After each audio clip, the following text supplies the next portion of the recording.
আমরা রিকশাওয়ালা আপনাদের সামনে আপনারা দেখছেন না এখানে প্রশাসন ছিল, প্রশাসন থাকাকালীন অবস্থায় আমাদেরকে কিভাবে বিড়াইলো? এই বিড়ানোর কোনো মানি হয়? এই যে দিন বাড়ি দিতে পারিনি, এই যে ডাকছি মনে করেন মার আমরা কোনো কথা বলছি ভাই। আপনারা প্রশাসন, আপনারা সাংবাদিক ভাই, একটাই দুঃখ আমাদের, আমরা রিক্সা চালায় কর্ম করে অটো চালায় ভাত খাই। আমাদের উপরে যে এটার যে এখন নির্যাতন হয়েছে এটার বিচার আমরা চাই ভাই।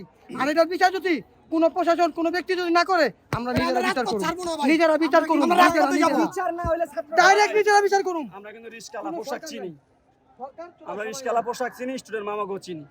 আমরা কিন্তু মামাকের বিরুদ্ধে কোনো কথা বলি না, কিছু বলি না, কিন্তু মামারা আইসা এটা করলো মানে কি আমাকে লাগে সত্যিকারই করলো। আচ্ছা এখানে যারা স্টুডেন্টের সাথে কোনো বহিরাগত ঝামেলা হইলো এরকম ঘটনা হয় কিনা? না না, এখন যারা আসছে তারা হয়তো বা পোশাকধারিত, নাহলে লিগ্যাল স্টুডেন্ট। লিগ্যাল স্টুডেন্ট এটা করা উচিতই না, তারা এটা করবেই না। হয়তো বা 30% ঢুকছে, ঢুকে আমাকে ভিতরে ঝামেলা সৃষ্টি করে।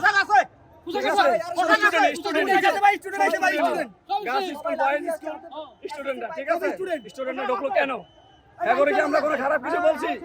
স্টুডেন্টরা কেন ঢুকলো, স্টুডেন্টরা কেন আসলো, এটাই কথা। আমি কিন্তু বলছি, আপনারা দেখছেন আমি কিন্তু স্টুডেন্টের বিষয়ে কথা বলছি, তারা ভালো ভালো এটা বলছি।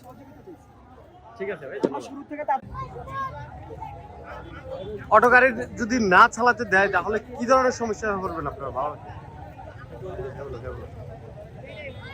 বলেন ভাই? জি, আমি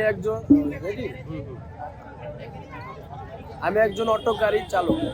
আমরা আগে চাকরি করতাম, পড়ালেখা করছি, চাকরির জন্য 10 লাখ 5 লাখ টাকা ঘুষ চাই, এই জন্য চাকরি করতে পারিনি। তাই যে অটো রিক্সা হুট করে তারা মানে বন্ধ করে দিছে হাইকোর্টের রায়ে। এই হাইকোর্টের রায়ে জনগণের কোনো গরিব দুঃখী মানুষের কোনো চিন্তা ভাবনা না করে ওরা আপনার একটা ডিসিশন দিয়ে দিচ্ছে যে অটো রিক্সা চলবে না। তো অটো রিক্সা যদি না চলে তাহলে আমি যে গরিব মানুষ, আমার যে ঘরের মধ্যে 5টা খানেওয়ালা আছে, আমার 5টা খানেওয়ালা কোথায় যাবে, কী খাবে, কীভাবে চলবো? আমি যে কিস্তি নিয়ে টাকা উঠাইয়া একটা গাড়ি কিনছি, এই গাড়িটা চালায় আমি রিজিক 5টা বলা মানে রিজিক দিব। আমার 2টা মেয়ে কলেজে পড়ে, তাদের খরচ দিতে হয়, আমার নিজের খরচ আছে, আমার বউ ফলাফলের খরচ আছে, আবার আত্মীয় স্বজন খরচ, কাবালতা আছে, সমস্ত নির্ভর করে আমার একটা গাড়ির উপরে, আমার এক জানের উপরে। যে আজকে এটা বন্ধ করে দিয়ে সরকার কত লোক কি ভালো করছে আমি বুঝিনি। এটা হাইকোর্ট কত লোক সুবিচার রায় দিছে তাও আমি বুঝতে পারিনি। এই রায়ে আমরা মানি না। কেন মানি না?